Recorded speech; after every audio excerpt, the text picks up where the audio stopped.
নবনীরদনিন্দিত কান্তিধারম রসসাগর নাগর भूपवरं।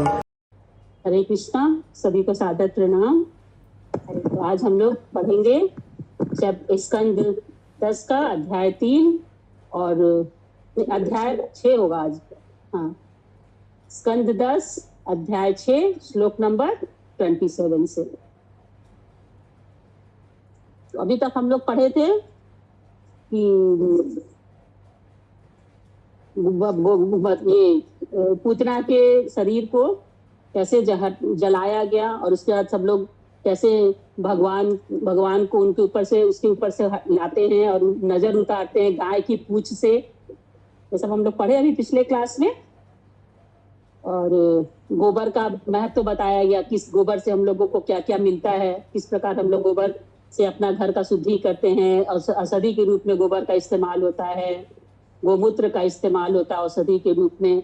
और गाय हमारे लिए कितनी आवश्यक है, गाय के दूध से और दूध से बनने वाले पदार्थ हम लोग इस्तेमाल करते हैं। फिर न्यास मंत्र पढ़े हम लोग कि किस तरह से आचमन करना चाहिए, दाहिने हाथ से जल लेकर, है ना, दाहिने हाथ में जल लेकर आचमन किया गया। ये सब हम लोग अभी तक पढ़े हैं। तो अभी हम आज हम लोग पढ़ेंगे श्लोक नंबर 27 से।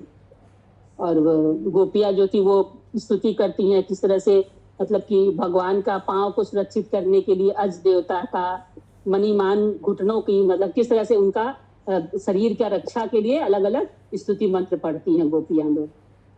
आज हम लोग श्लोक नंबर 27 से पढ़ेंगे। रेखा माता जी आप रिपीट करेंगे? जी माता जी। डाकिन्यो यातु धान्यश्च यातु धानश्च कुष्मांडा ए अभर्क ग्रहा अर्भक ग्रहा भूत प्रेत पिशाचश्च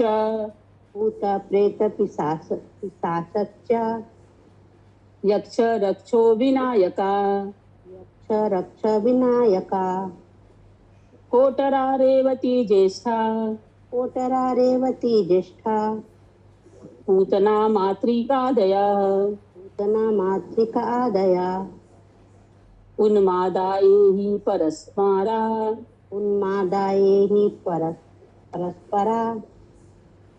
पस्मारा देह प्राणेन्द्रिय द्रुह स्वप्नद्रष्टा महोत्पाता वृद्धा बालग्रहाश्च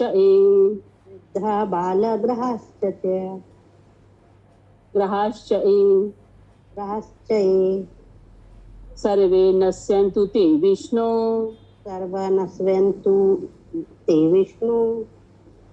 नाम ग्रहण भीरवः। अनुवाद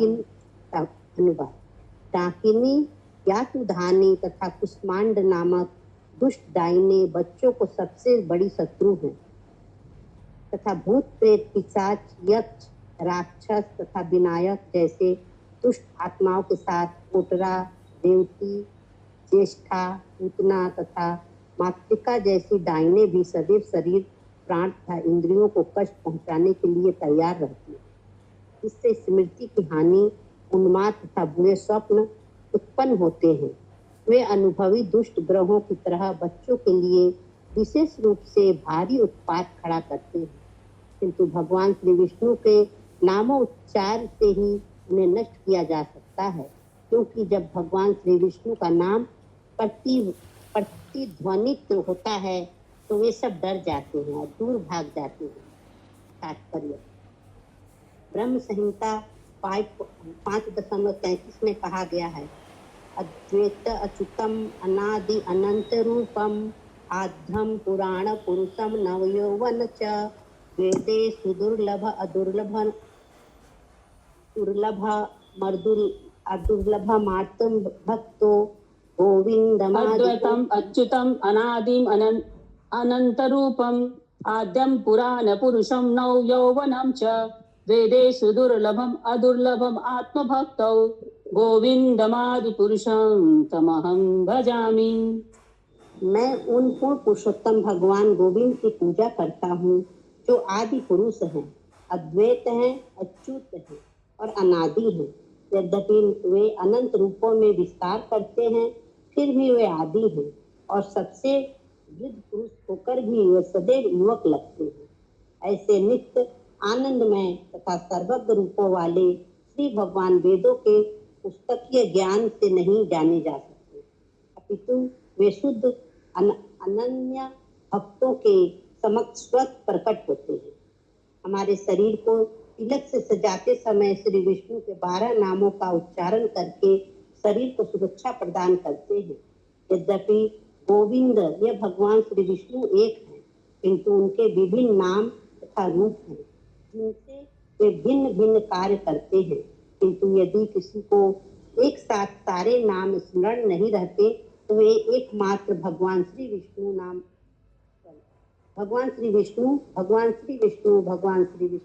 नामोच्चारण और भगवान श्री विष्णु का सदैव चिंतन कर सकता है। विष्णु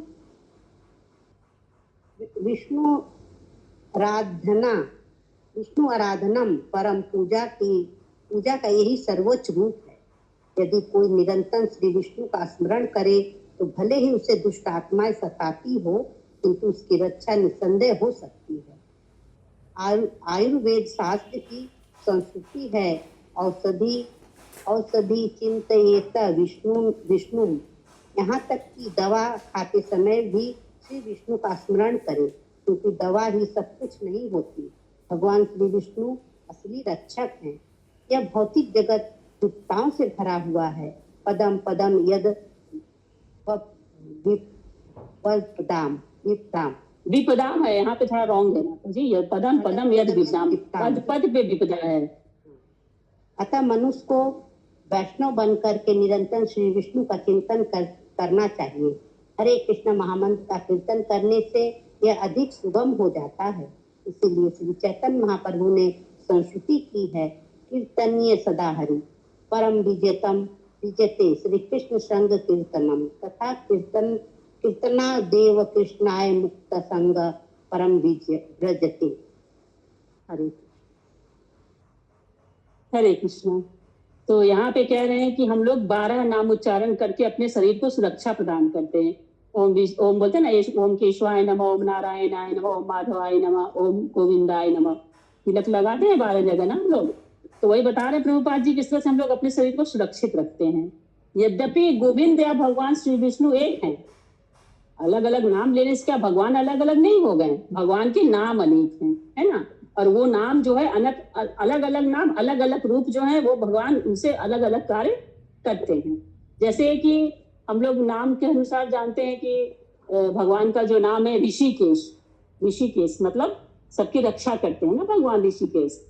इसी तरह से भगवान का अलग अलग नाम जो है अलग अलग कार्य के लिए है, लेकिन इससे नहीं कि भगवान भी अलग है, भगवान एक है। नाम भिन्न है लेकिन भगवान हमेशा एक है। केशव, केसी दैत्य को मारे तो केशव नाम पड़ गया, मूर दैत्य को मारे तो मुरारी नाम पड़ गया, है ना। तो भगवान के कार्य अलग अलग है लेकिन उनका भगवान एक ही है। भगवान का नाम भले अलग है पर भगवान क्या है, उस नाम के अलग अलग कार्य के उनका अलग अलग नाम पड़ गया। कहा जा रहा है कि अगर यदि किसी को एक साथ सारे नाम स्मरण न हो तो क्या करना चाहिए? एक उपाय ये भी है कि भगवान श्री विष्णु हम लोग बोल सकते हैं। विष्णु आराधनम परम, पूजा का यही सर्वोच्च रूप है कि हमेशा भगवान का नाम संकीर्तन किया जाए। और हमारे श्रील प्रभुपाद जी ने भी हमें यही बताया है। क्या बताया है? कीर्तनीय सदा हरि, हमेशा भगवान का हरि का स्मरण करो, कीर्तन करो। हरे कृष्णा कृष्णा कृष्णा हरे हरे, हरे राम राम राम हरे हरे। तो हमारे प्रभुपाद जी भी हमें यही बताते हैं कि हमेशा भगवान का नाम स्मरण करते रहना चाहिए। कीर्तना देव कृष्णस्य मुक्त संग परम भजे, हमेशा भगवान का कीर्तन करने से क्या होता है, हमें मुक्ति भी प्राप्त होती है और गोलोक वृंदावन धाम का प्राप्ति होता है। श्लोक नंबर 30। श्रीशुक उवाच श्रीशुक उवाच इति प्रणयबद्धाभिः। इति प्रणयबद्धाभिः। माता जी आवाज बहुत कम आ रहा है। हरे कृष्णा। हाँ, आया माता जी? हाँ अभी सही। इति प्रणयबद्धाभिः। इति प्रणयबद्धाभिः।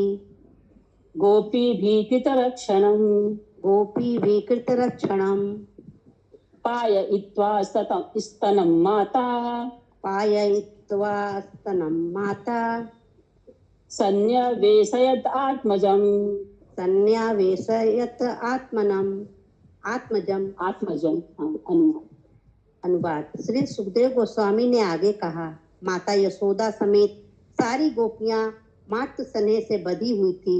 इस तरह बालक की रक्षा के लिए मंत्रोच्चारण के बाद माता यशोदा ने बच्चे को अपना दूध पिलाया और उसे बिस्तर पर लेटा दिया। तात्पर्य, जब बालक अपनी माता के स्तनों का दूध पीता है तो यह स्तनतथा अशुभ लक्षण है।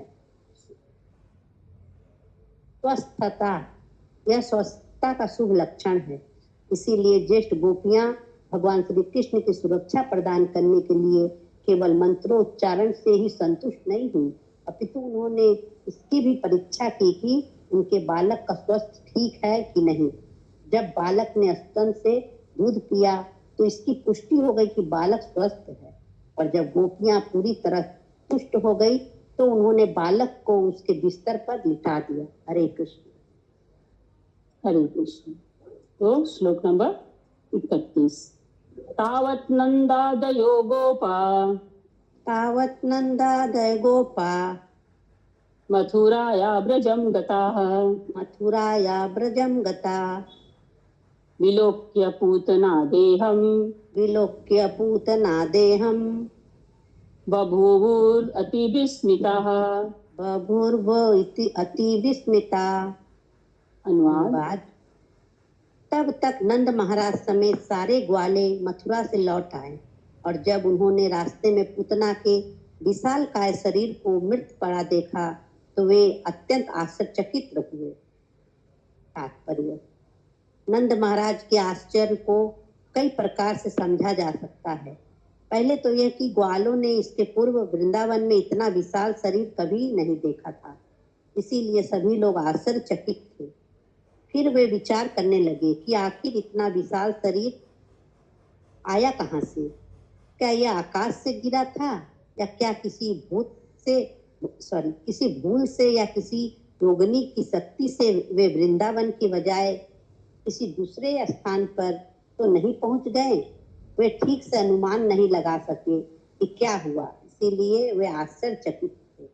अरे तो ये ग्वाले और नंद बाबा जो थे वो लोग कहाँ थे? ये लोग सभी मथुरा गए थे।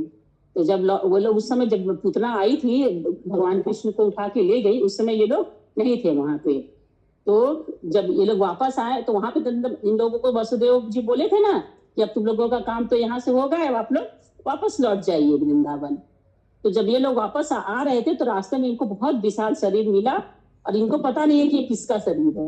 ये लोग मतलब अटकलें लगा रहे हैं कि क्या है, बहुत आश्चर्य हो रहे हैं। श्लोक नंबर 32। नूनम बतर्षि संजातो।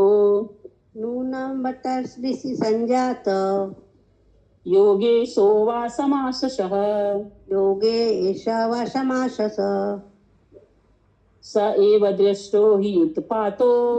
स एव दृष्ट हि उत्पात। यदा हानकदुन्दुभिः। यदा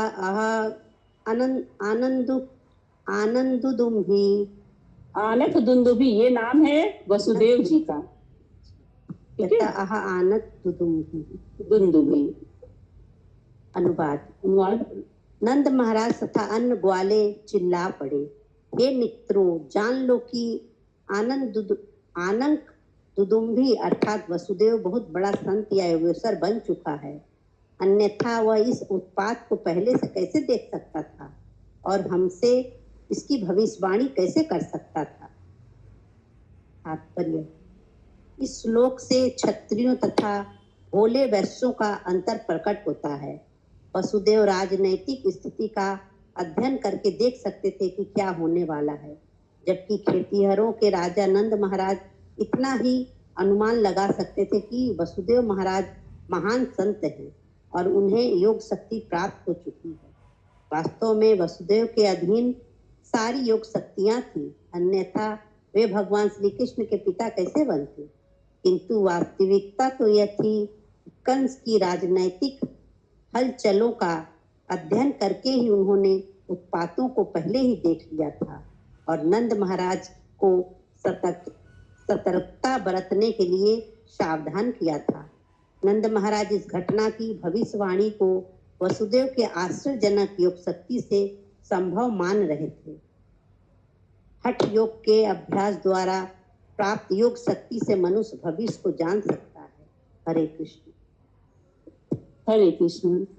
सबको समझ में आया ये वाला श्लोक? यहाँ पर बताया जा रहा है कि आनक दुंदुभी यानी जो वसुदेव जी थे वो बहुत बड़े संत और योगी थे, तभी तो उन्होंने अनुमान लगा लिया कि वहाँ वृंदावन में क्या हो सकता है, भगवान जहाँ है वहाँ कुछ भी हो सकता है। ठीक है। श्लोक नंबर 33।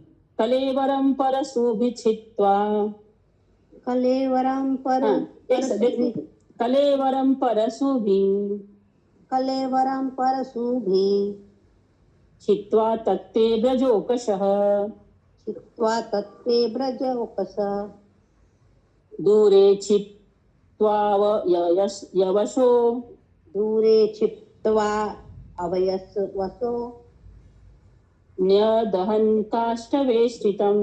नयदहन् काष्ठवेष्टितम्। अनुवाद। ब्रजवासियों ने पूतना के विशाल शरीर को फरसों से खंड खंड कर डाला, फिर उन खंडों को दूर फेंक दिया और उन्हें लकड़ी से ढककर भस्मीभूत कर डाला। तात्पर्य, इतना बड़ा शरीर था पूतना का कि एक साथ तो नहीं जला सकते थे, तो क्या करते हैं कि उसका टुकड़ा कर देते हैं फरसा से और खंड खंड करके उसको एक तरफ इकट्ठा करके ऊपर से लकड़ी डाल के उसको जला देते हैं।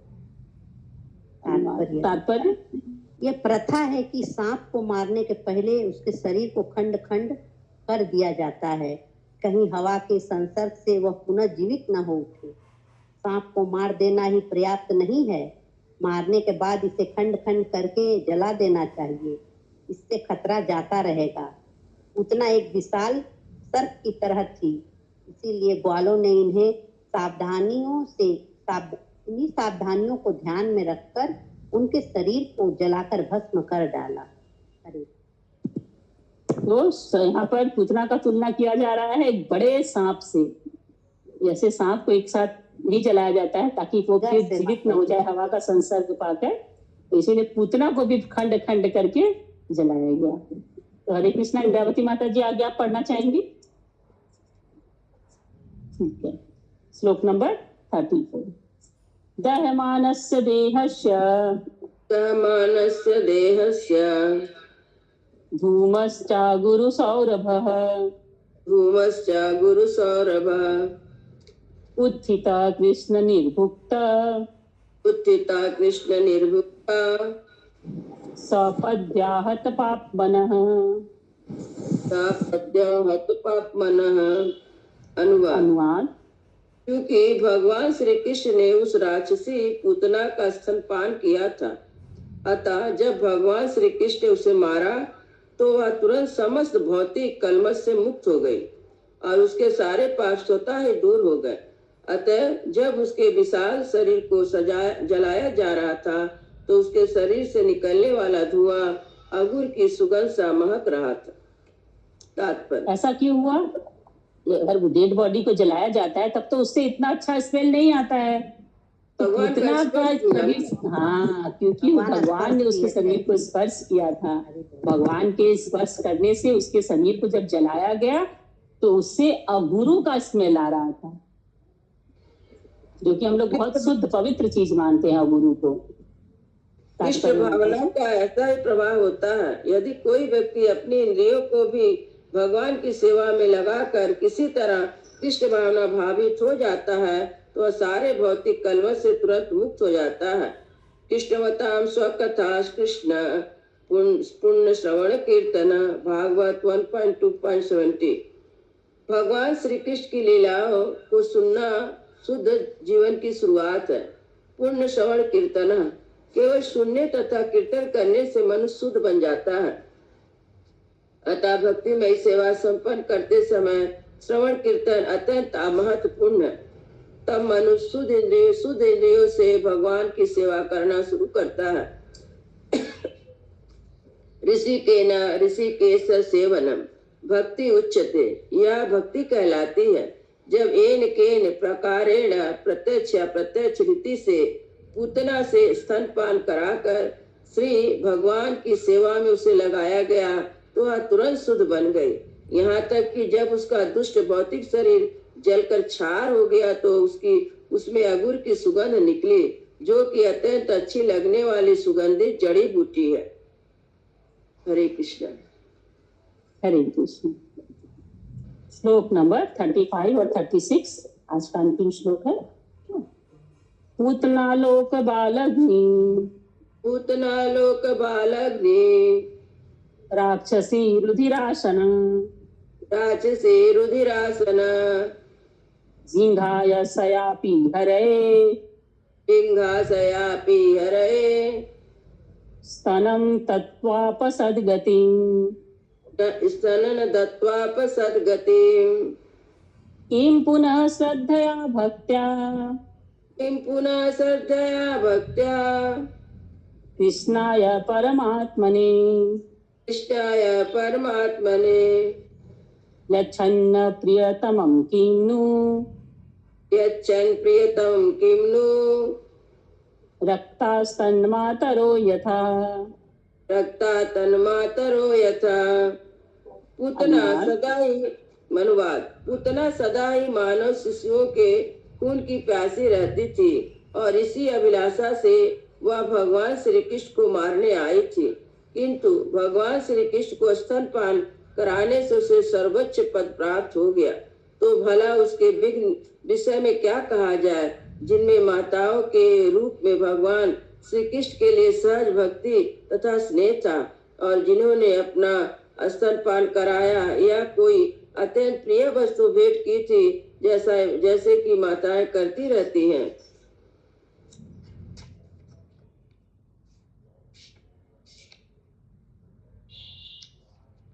तो वे छट गया है। तात्पर्य माता जी तात्पर्य। अच्छा ठीक है, मैं पढ़ने दूंगी। तात्पर्य पूतना को भगवान श्री कृष्ण से कोई स्नेह न था, प्रयुक्त वह उससे ईर्ष्या करती थी और उन्हें मार डालना चाहती थी। फिर भी जाने अनजाने उन्हें स्तनपान कराकर परम गति प्राप्त की। किंतु वात्सल्य प्रेम में अनुरुक्त भक्तों की भेंट अत्यंत निष्ठा युक्त होती है। माता अपने पुत्र को स्नेह तथा प्रेम से कोई वस्तु भेंट करना चाहती है तो उसमें ईर्ष्या का प्रश्न ही नहीं रहता। अतः हम यहाँ तुलनात्मक अध्ययन कर सकते हैं। यदि पूतना उपेक्षा भाव से ईर्ष्या पूर्वक भगवान श्री कृष्ण को कुछ समर्पित करके आध्यात्मिक जीवन का ऐसा सर्वोच्च पद प्राप्त कर सकती है, तो भला माता यशोदा तथा अन्य गोपियों के विषय में क्या कहा जाए, जिन्होंने भगवान श्री कृष्ण के सेवा लाड प्यार के साथ ही और भगवान श्री कृष्ण की तुष्टि के लिए हर वस्तु अर्पित कर दी। गोपियां के स्वतः परम पद प्राप्त हुआ। इसलिए श्री चैतन्य महाप्रभु ने वात्सल्य प्रेम या माधुर्य प्रेम में गोपियों के स्नेह को ही जीवन के सर्वोच्च सिद्धि बतलाया। रम्या कचिव उपासना ब्रज बधु वगर्णेन या कल्पिता। हरे कृष्ण। हरे कृष्ण। तो यहाँ देखिए बताया जा रहा है कि पूतना भगवान के लिए प्रेम से भगवान को स्तनपान नहीं कराई थी, ईर्ष्या में थी कि विष लगा हुआ है और भगवान स्तनपान करेंगे तो वो मर जाएंगे, वो उनको मार डालना चाहती थी। लेकिन फिर भी उसको भगवान का मतलब उसको भक्ति का स्वीकृति मिला कि भगवान को स्तनपान कराए, इसलिए उसको मतलब भगवान का कृपा प्राप्त हुआ। ठीक है ना, उपेक्षा भाव से ही उसको कृष्ण का कृपा मिला। तो माता यशोदा और गोपियों को कितना पुण्य मिला होगा, उनको कितनी कृपा मिली होगी, जो जिनका तो प्रेम ही कृष्ण के लिए था, जो सिर्फ कृष्ण को ही प्रेम करती थी, कृष्ण के सिवा तो उनको कुछ सूझता ही नहीं था, कुछ जानती ही नहीं थी। उनको कितना भगवान का कृपा मिला है, कितनी वो भाग्यवान थी।